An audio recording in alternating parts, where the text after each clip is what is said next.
In this video, we'll continue to explore different brewing recipes using the new April and Sibarist paper filters.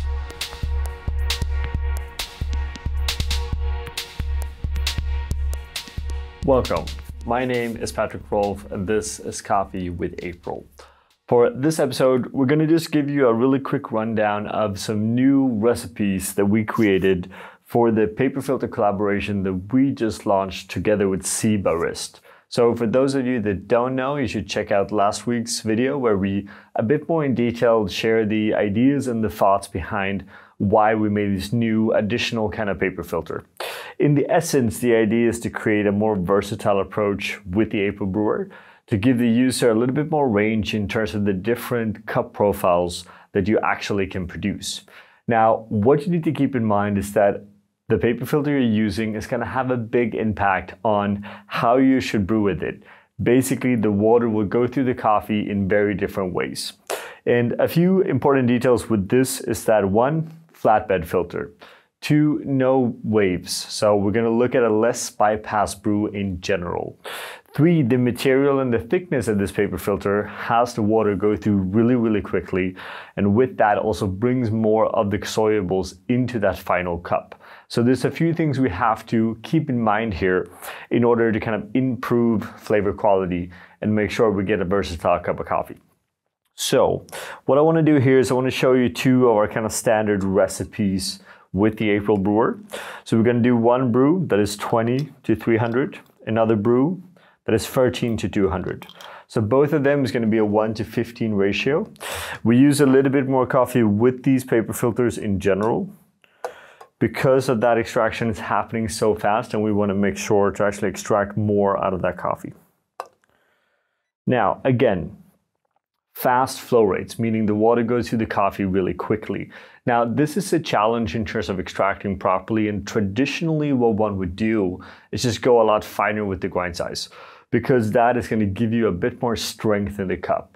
That is true, however, it's not going to allow you to get that perfect taste quality. Grind size or particle distribution has a big impact on general taste quality.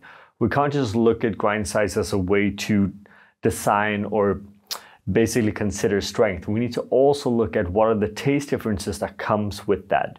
So for these brews, I'm opting in on staying with the slightly coarser grind size. So for your reference here, we're touching around 680 to 700 microns, more or less. A little bit coarser on the larger brew, but not a big difference. We're talking about 100 microns. So we're adding the coffee for both of the brews. Water temperature sits at 93 degrees Celsius.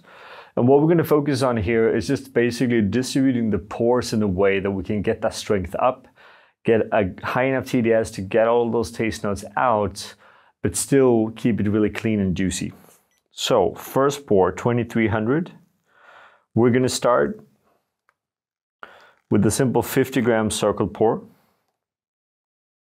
For the smaller brew, 13 to 200, we're starting with a 30 gram circle pour. Now, both of these volumes are lower than what we would recommend on a classic April paper filter, but again, it's connected to how the water actually flows through that coffee. So we want to be able to make a few adjustments. Now, we're going to let the in-between time here go up to 40 seconds on the big brew until we start with another 50 gram pour. And again, we're moving this in a circle. What you need to keep in mind that a fast center pour always creates more agitation and a faster flow rate. Now that second pour is going to go into all the way up to 100 grams. So a 70 gram circle pour on the small brew. So what you have to keep in mind then again with that center pour is that it's going to actually increase the speed of the brew. And we don't want to increase the speed here because it's naturally really quick. At 110 on the large brew, we're doing another 50 gram pour. You can see a bit of a trend here. Basically, we're breaking up all of those pour in simple 50 grams pour. At 110, we're going up to 130 in terms of total volume on that smaller brew, and we're going to let that go through. Now here, we're basically looking at the coffee bed to make sure it's not fully exposed. And at 140, we're going to go up to 200.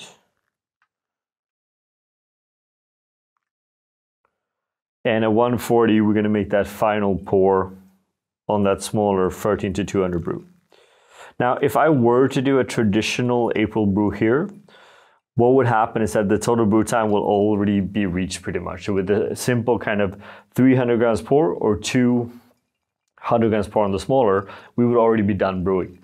And that's going to be a little bit too fast. So 210, we're going to do the final pour on the large brew. And here we're actually going to go up all the way to 300. So again, we're sticking with those circle pours. We go up to 300 and then we're done. So what we do now with these kind of two styles of pouring is that we're ensuring that we have a brew time that is above 2 minutes, which I think in general really helps bring out more characters. The coffee that we're brewing now is a washed processed coffee, mixed of varietals from an estate in Kenya called Kamavindi, located just south of Mount Kenya in Embu. And this is a really light, juicy, floral, citrusy, kind of apple-like coffee. We want to make sure to keep all of those attributes in the cup while still having enough texture to the brews to create that quality. So if we're looking at the smaller brew, we are now done around 230, which is actually very similar to what we're looking to be done with the classic kind of April paper filter. And with the larger brew, we're basically done at 3 minutes. So again, 2 brew times that are very similar to what we reference on that classic. And we're achieving that not by changing the grind size, but actually by changing how we do the different pours. Now, again, we're going to just do a quick little break here. We're going to evaluate these coffees, taste them, and then come back with a bit more details about these 2 recipes. So we're back and we want to share that takeaway from these 2 different brews. So again, 2 different recipes. We did 2300, 13200, basically a 1:15 ratio. And really the key thing here was to show how do we build in strength into a brew without necessarily going much finer, because one of the challenges or opportunities with these paper filters is that your natural flow rate is much, much faster. We can see that, for example, in the coffee bed filters, because that level of brewing water never really goes up so high. If you put them side by side with the classic April paper filter, there's a massive difference. So that's an important observation that's going to change the outcome of that final cup, right? So what we did here was that, sure, we went a little bit finer from a classic April brew, but just really kind of a minimal difference. But the main thing here is we're switching out how do we pour water on that coffee in order to regulate that strength, hit the brew times that we're looking for, but still being able to get that well-textured, juicy cup of coffee. So in general, what I find with using these paper filters is that, again, we can get that really kind of crisp juiciness to it. What you have to be really mindful of is to building up that structure that holds all of those different taste attributes together, which means, again, that pouring makes a big, big difference. And we really recommend kind of tuning in and trying the different pouring structures that we show now. Again, we don't necessarily recommend to go a classic 100-gram pour as we do on the other filters. That works really well for them, but this is a different kind of filter, which means we need a different kind of brewing approach, right? But in general, 2 really kind of juicy cups of coffee, and the volume of recipe fits really well. Again, we're aiming for that little bit kind of tighter ratio. So here at 1:15, it just seems to come out a little bit better, and we're not forced to go down finer in grind size, because ultimately we believe that if you do that, you're actually losing more taste quality, even though you're gaining strength in the brew. So this was just kind of the second one actually, many videos we're gonna do that comes with these kind of recommended recipes. And as we create new products, new paper filters, bring in new coffees, then we're gonna make sure to share all of that right here on YouTube for you guys. As always, we wanna thank you for watching, commenting, sharing, all of that makes a difference, subscribing as well. We just did a giveaway from a video way back on our Patreon, so make sure you sign up on that Patreon to stay in touch with what we're kind of up to next. We recommend and are very thankful to anyone that supports us there as well, right? Now with that, as always, we just want to thank you all for watching and wish you a good day. We want to give a special thank you to all of our Patreon supporters. It's because of you that we are able to continue to make these videos.